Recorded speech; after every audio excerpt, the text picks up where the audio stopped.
Alright, good morning po sa inyong lahat mga kapatid. Ako po si JDB. Pag-usapan natin ito at dito sa debate na to na napanood po ng maraming Pilipino, makikita nyo ano lang po talaga ang intensyon ni Attorney Vic Rodriguez. Eto, Ito naman ang magtatapatan sina Attorney yan, drug test. Ito yung kanyang paborito eh. Okay, so pabor siya na magkaroon po ng mandatory drug test para sa mga opisyal ng gobyerno. Yan. Dati yung mga kandidato kaya lang nabara sila ng Supreme Court. And since he is a lawyer, 'di ba? Kailangan niya hong mag-comply sa tono.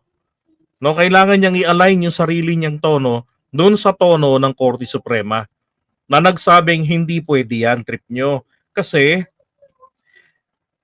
hindi yan nakalagay sa Constitution bilang isa sa mga requirements ng eligibility. So ngayon naman, ang trip naman nila, mandatory drug test para sa mga opisyal ng gobyerno. At ako personally, pabor ako dyan. Pabor ako dyan na yung mga opisyal ng gobyerno, magkaroon po sila ng mandatory drug testing. Yan po ang dapat. Vic Rodriguez at Attorney Luke Espiritu. Ako po ay sang-ayon na sa mandatory drug testing sa lahat ng elected and appointive officials sa gobyerno bilang pagtugon sa Article 11, Section 1 of our Constitution that public office is a public trust. Diyan siya nabara ni BBM no? Explain natin yan mamaya. At dapat lahat ay may accountable sa ating mamamayang Pilipino. Kulang. Okay, so ito yung sinasabi niya ho. 1987 Constitution of the Philippines, Article 11, Section 1, public office is a public trust. Public officers and employees must at all times be accountable to the people. So sa lahat daw po ng oras, dapat may pananagutan sa mga mamamayan. Serve them with utmost responsibility. Diba? Pagsilbihan sila ng buong merong yung mararamdaman talaga nila na ito nagtatrabaho tong politikong ito dahil taong bayan ng kanyang amo at yung kalidad ng kanyang trabaho, 'di ba? Naaayon sa pangangailangan ng panahon. Integrity, syempre yung walang mga issues ng corruption, 'di ba? Yung hindi inuupuan yung panukalang batas kung nasa Senado o Kongreso dahil merong nagbibigay sa kanya ng monthly payola, may mga ganyan na masasagasaan ng panukala na iipiti niya sa kanyang committee. Maraming ganyan tayong mga senador ngayon. And then katapatan, di ba? Hindi lang po katapatan sa kanyang trabaho, dapat katapatan din sa kanyang bayan. And then efficiency, ibig sabihin hindi po yung puro lamon lang yung gagawin sa oras ng trabaho sa bilang mambabatas o tawag diyan yung kung mayor ka naman, 'di ba? Dapat alam niyo ibig sabihin. Kailangan sulitin nila kung magkano yung sahod nila, maramdaman ng taong bayan na hindi kayo lugi sa akin. Ang laki ng pasahod nyo sa akin, deserve ninyo na makita akong umuwi ng gabi. 'Di ba? Pero wag namang uuwi ng gabi galing sa Pegasus. 'Di ba? Iba naman 'yun, ibang duty 'yun. Act with patriotism, 'di ba? Hindi 'yun dapat mararamdaman ng taong bayan yung ugali na bombahin tayo ng China. Patay tayo diyan, maubos tayo talaga agad. Sa inyo, bigay na lang natin yung West Philippines sa kanila. Kunin lang natin ng isda, okay na tayo doon. Hindi man tayo naaway ng China. Di ba? Hindi katulad ng mga politiko, takutin tayo, hindi ganun. Di ba? Dapat po, iniintindi nila ano yung situation, di ba? Ano yung dapat na ipaalam sa taong bayan. Hindi yung dapat takutin. Then, kagampanan nila na merong hustisya at lead modest lives. Okay? So, ibig sabihin po rito ng mga to, hindi ka po dapat maging uto-uto na kung ano ang ibatong issue laban sa'yo ng mga nagpapabagsak sa'yo, papatulan mo. 'Di ba? Paano ka makapagsisilbi ng maayos kung ang isang presidente o ang isang leader na inihalal na ng taong bayan nang makaupo na, ito ay binabakbakan ng sari-saring pamumula sa kanya na hindi naman nila ni-raise during the campaign. 'Di ba? Nire-raise nila because of out of bitterness dahil hindi sila napaboran. Oh. Yun po yung paliwanag dito sa public office sa public trust. Pinagkakatiwalaan ng taong bayan ang tanggapan, 'di ba? Nitong mga politiko na 'to. Itong pampublikong tanggapan. So kung pinagkakatiwalaan 'yan, iparamdam mo sa kanilang hindi ka unang-una, huwag mong kukontrahin yung mga nandyan at dapat iparamdam mo sa kanila hindi ka patolang uto-uto. Kasi kung oras ng patulan mo yan, nagpa-hair follicle test ka tapos nag-negatibo, ano sasabihin ng mga yan?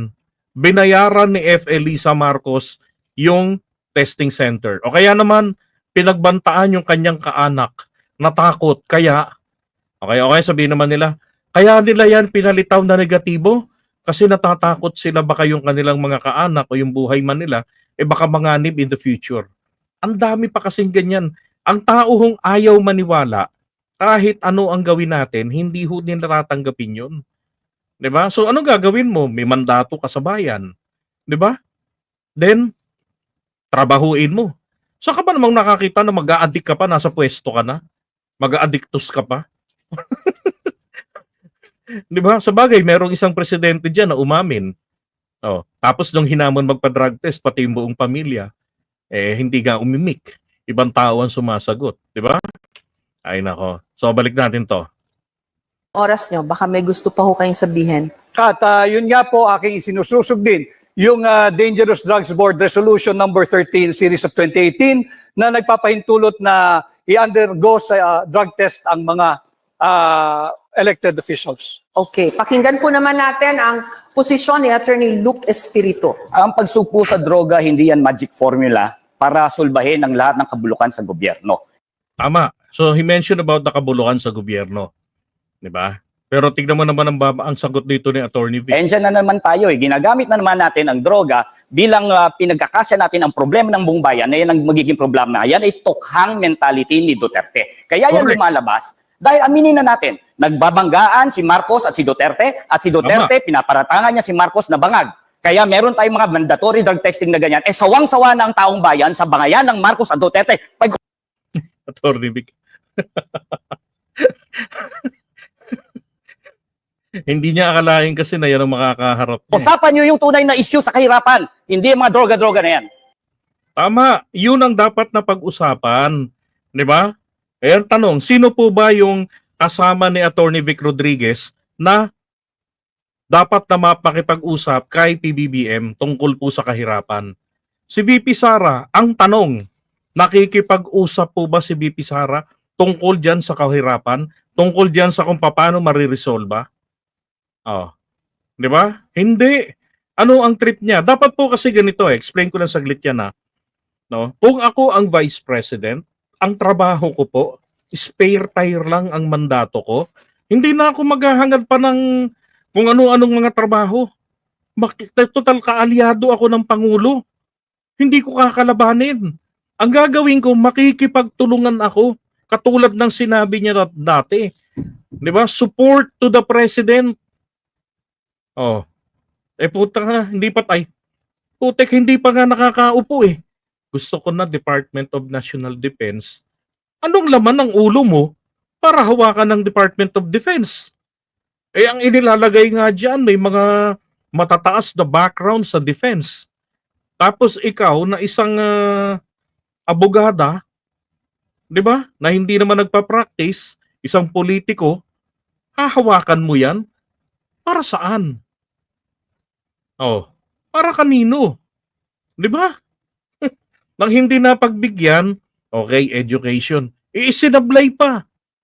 Oh, tapos yung mga trabaho na ginagampanan naman ng iba't ibang ahensya ng gobyerno like DSWD, DOH, gusto ring gampanan. Ano yun? Di ba? Dapat supportive sa gobyerno. Ano ang programa ng Pangulo? Para sa pagkain ng mga Pilipino. Okay, sige, magkaroon tayo. Madali ang solusyon dahil itong kailangan muna ngayon. Yung madali ang solusyon. Oh. Dalhin natin yung mga produkto sa bawat mga lugar na kapos ang supply.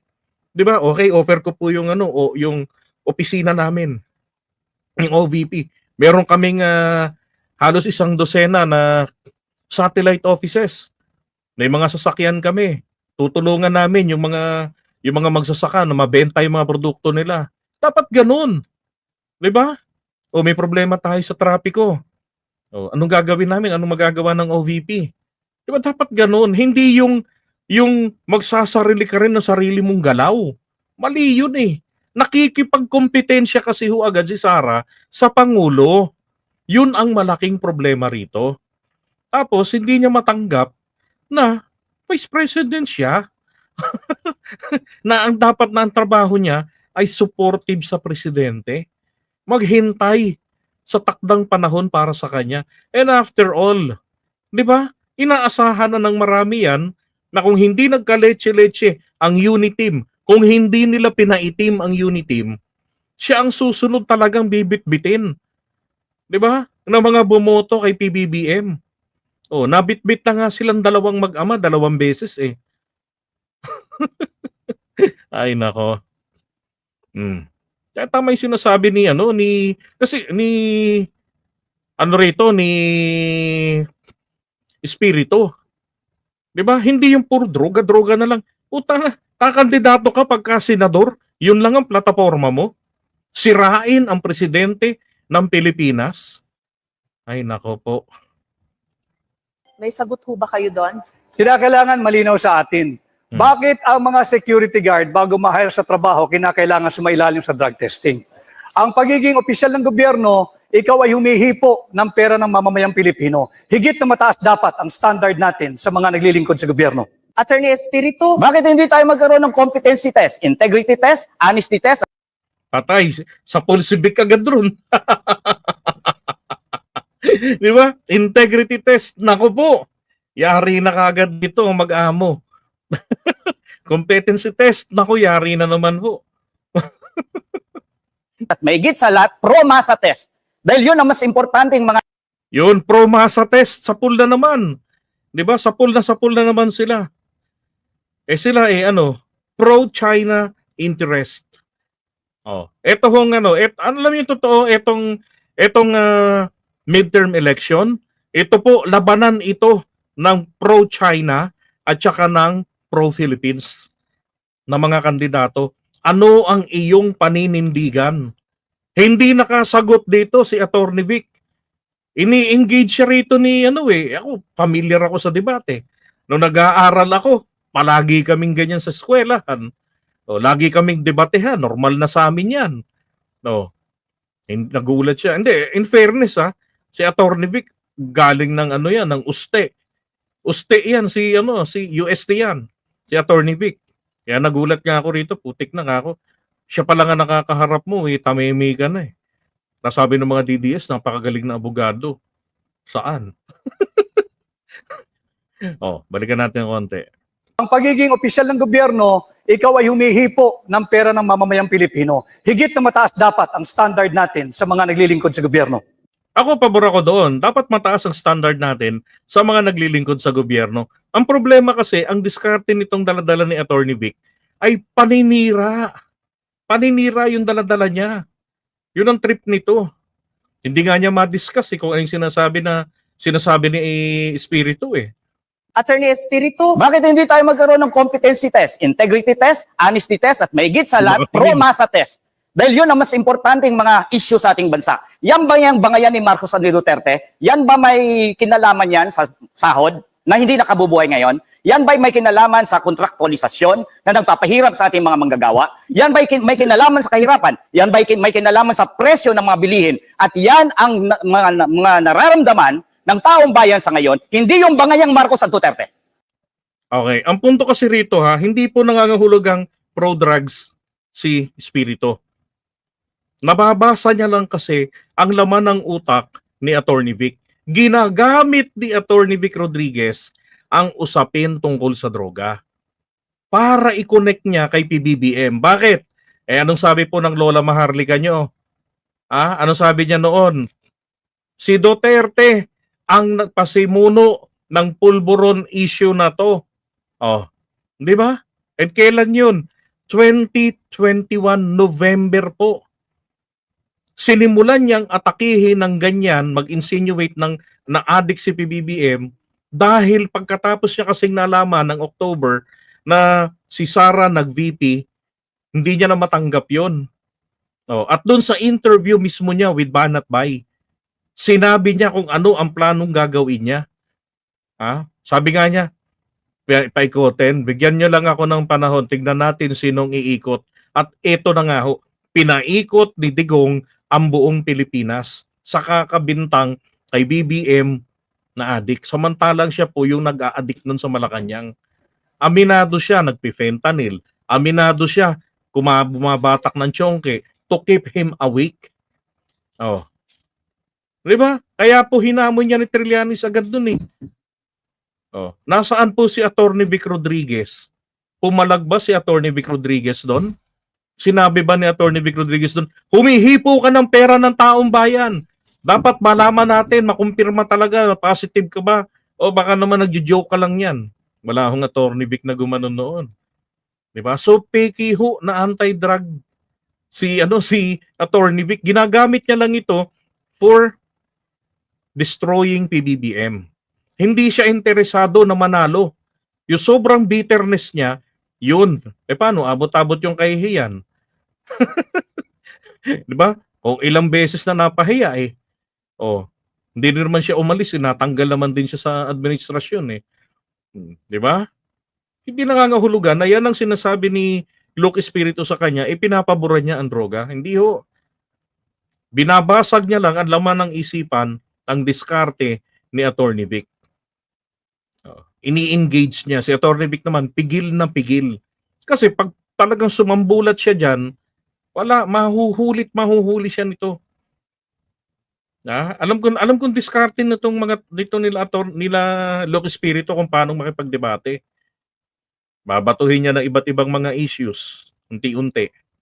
Pagkatapos ngayon, lahat ng kanyang mga isinagot, ibabato sa kanya yan.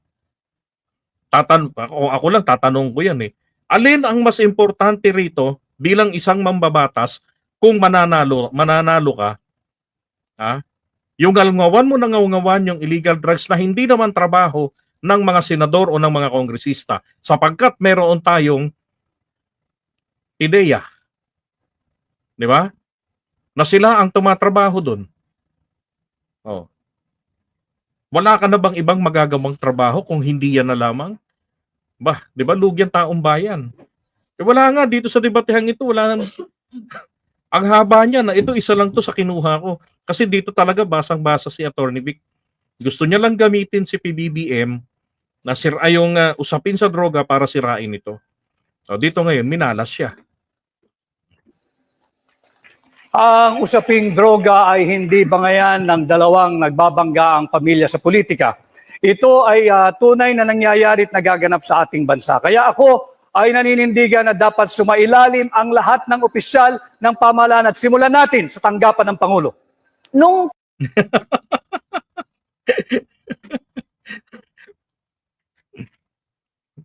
Ay nako.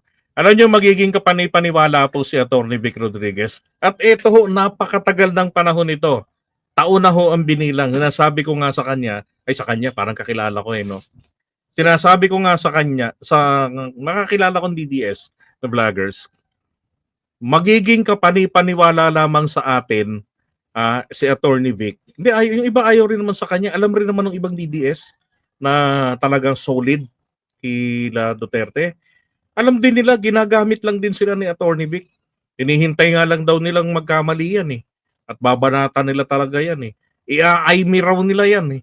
Kung paano nilang sinusuka si Aimee, ganoon din ang gagawin nila sa kanya, kay Attorney Vic. Abangan nyo na lang kung sino-sino sa mga yon. Sabi ko, tignan nyo na lang kung yan ba talagang tapat. Bakit hindi nag-PDP laban? Pero nagmaisog-maisog. Ginagamit lang kayo niyan. Nagamit lang yan sila Digong. Ganun lang ang diskarte niyan. Sabi ni Jen, yan ang tunay na weak. Nagpagamit siya sa mga DDS na wala ang prinsipyo niya. Tama. Diba? kayo po ay nasa Malacanang, Attorney Rodriguez, Na. mawalang galang na po. Nagpa-drug test po si President BBM nung siya po ay na-put under question dito ho sa isyung ito. And there were people questioning the veracity ng kanyang drug test results. Ano I agree, tingin niyo Ma'am doon? Jessica, no? Subalit, kaunting pagtatama lamang. Yung drug test na ipinakita, that was during the campaign period, sometime November of 2021. Noon namin ipinakita yung negative drug test. Subalit, nagpapatuloy yung issue ng paggamit ng droga ng mga matataas na opisyal ng ating pamahalaan. Para matapos na ang istoryang ito sapagkat ito'y interes ng lahat ng Pilipino. Sumailalim na sa isang open, fair, transparent, and credible hair follicle drug test ang lahat. Mhm. Yung bang drug test po ni President BBM noon, hindi po hair follicle test yon? Hindi ito hair follicle test. Okay, now you want him to undergo that test. Para matapos na yung usapin kung sino ba talaga ang gumagamit ng droga. Kinakailangan pagbigyan natin, again, ulitin ko, public office is a public trust. Malinaw yan sa ating saligang batas, Article 11, Section 1. At karapatan ng bawat Pilipino, lalo na ng mga kabataan, malaman kung tayo ba'y pinamumunuan ng isang taong may tamang pag-iisip. Gusto niyo po mag-react doon, Attorney Espiritu? Si Attorney Vic ang proof kung bakit ang droga ay may kinalaman sa bangayang Marcos at Duterte. Nung panahon na siya ay pro-Marcos, siya ay drug test ang kanyang pinapalandakan na negative si Marcos. Ngayon na siya ay pro-Duterte, gusto niya ngayon i-testing si Marcos ng hair follicle test. Di ba? Ay nako, pahiyang-pahiya siya rito eh. Di ba? No, tama naman noon eh. Oh, siya pa nga yung unang-una na kumilos submit ng drug test result ni PBBM. Nung may question doon, pinaliwanag niya pa yun. Di ba? Langayaw. Tapos ngayon, kulang na lang sabihin niya, walang bisa lahat yun. Di ba? Sabi nga ni Erica Bautista, you have no right to instruct PBBM Jr. na magpa-drug test. Siya, di ka na nahihiya. Correct. Di ba? Yan rin naman ang sinabi rin nila Harry Roque noon eh. Hindi naman yung sinabi nila noon. May nagtanong noon eh. Teka, nasa nga yung video ko noon. May nagtanong noon. Kung di ako nagkakamali noon, teka ha, during ano to eh, parang, ano bang event yun?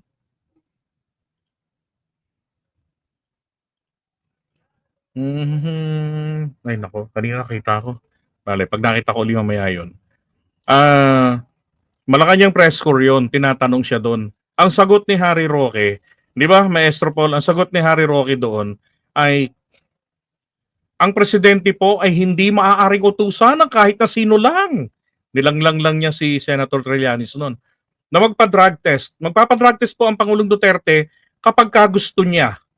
So, tapos ngayon, ano itong ipinag-iiyak-iyak nila? Kapipilit kay PBBM na gawin yan.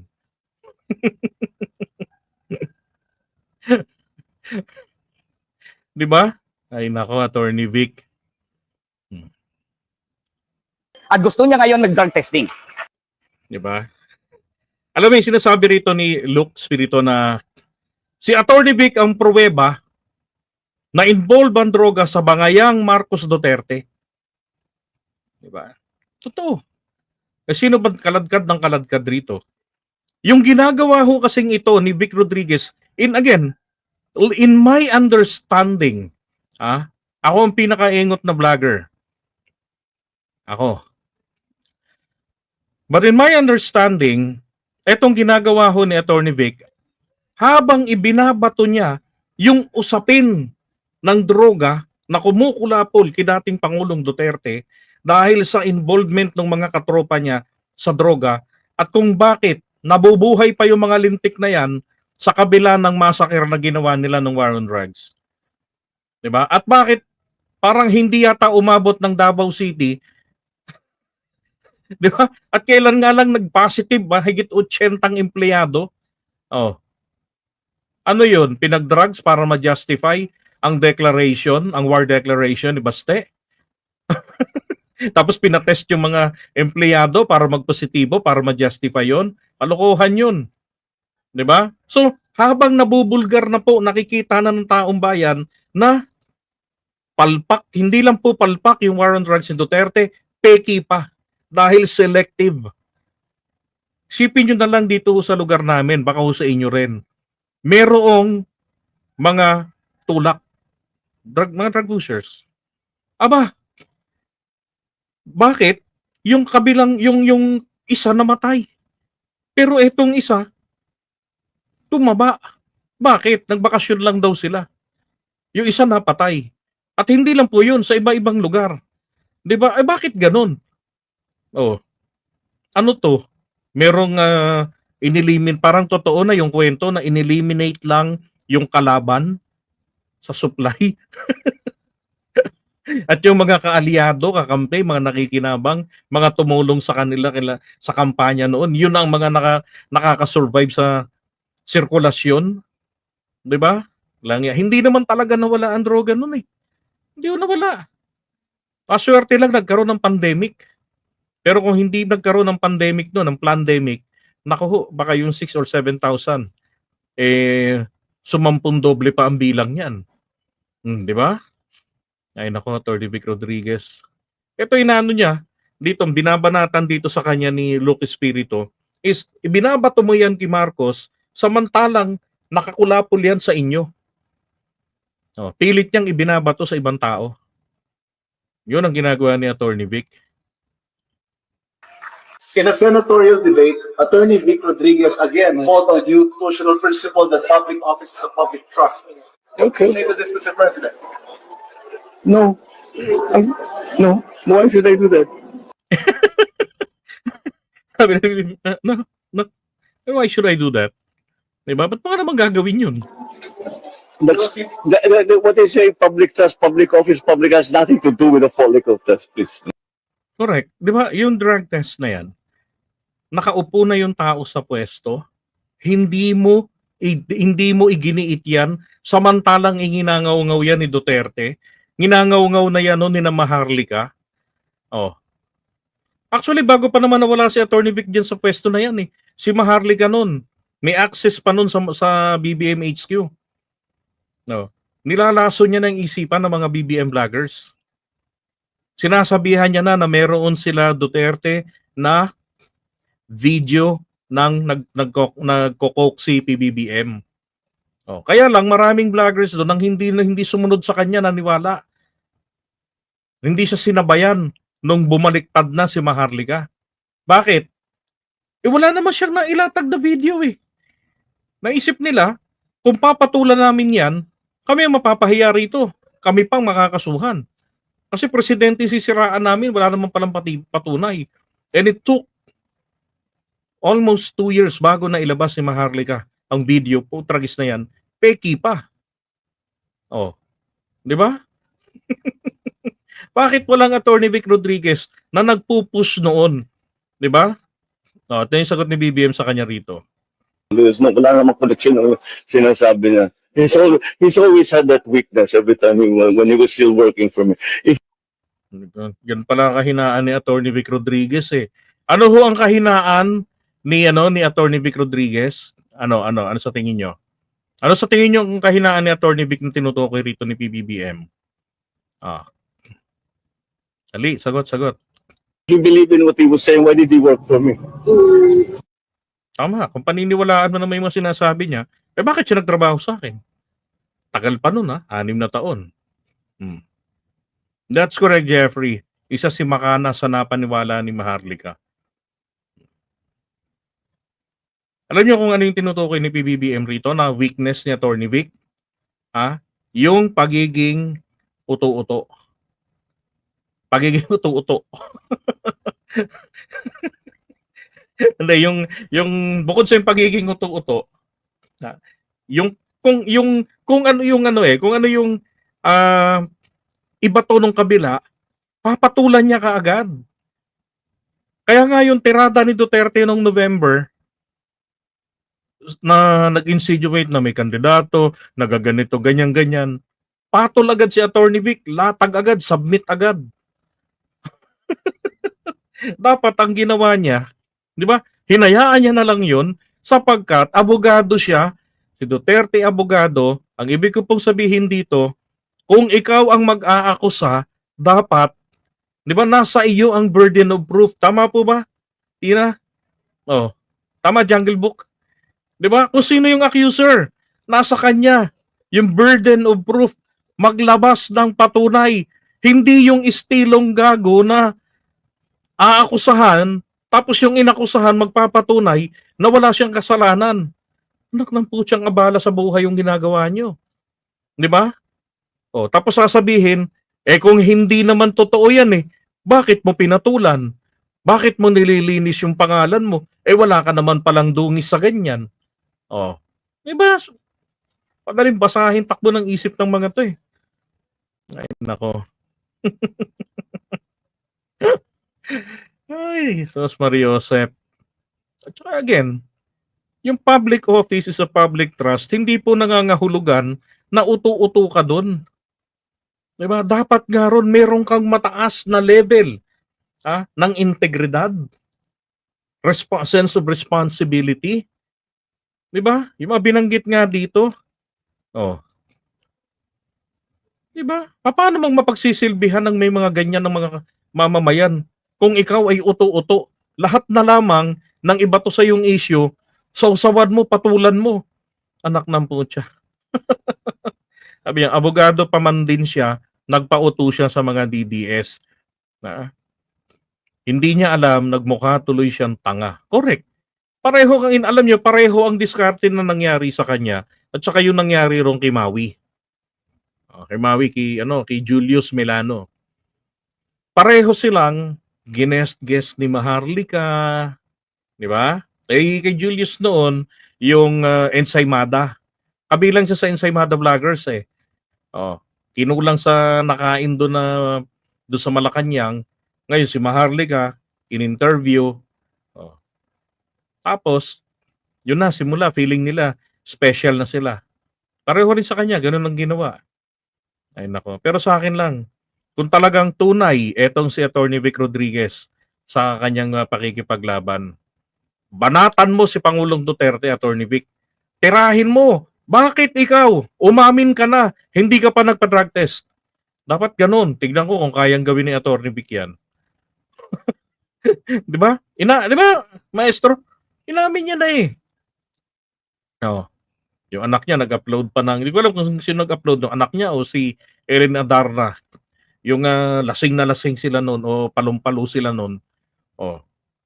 Di ba? Anong gagawin doon? Dapat patunayang malinis. Wala Kaya Atty. Vic, hamunin mo muna si Digong. Pagpaliwanagin mo, bakit hindi mo ginawa yan? Tapos sabihin mo rin yan, public office is a public trust. Ganun. Di ba? Dapat ganun. Tignan natin kung anong isasagot sa kanya ni Digong, baka mamura siya. Wala, ito lang nagpapakita lang po naman din talaga na wala nga talagang daladalang plataforma etong si Atty. Vic Rodriguez dito sa kanyang kandidatura.